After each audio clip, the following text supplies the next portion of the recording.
Welcome to Kenton Teaches. Enjoy the video. You're starting right now. Open Settings and go to General, then Keyboard. You need TV OS up to date and either an iPhone on the same Apple ID or a Bluetooth keyboard paired. This matters because input methods sync differently. Once in the keyboard menu, you'll see on-screen and physical keyboard options.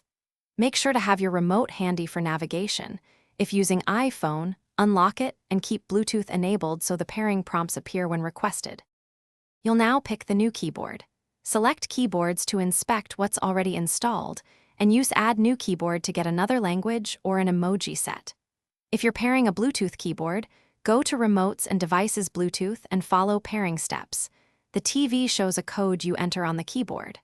Once added, arrange, order, or remove items so the new keyboard becomes primary. This matters because Apple TV uses the first matching layout when multiple choices exist.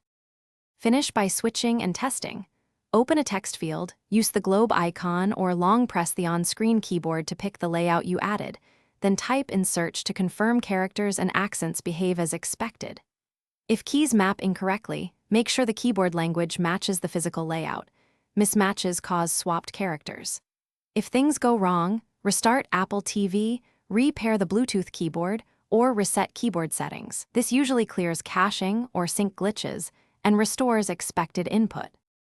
Thanks for watching. Please subscribe if this video was helpful.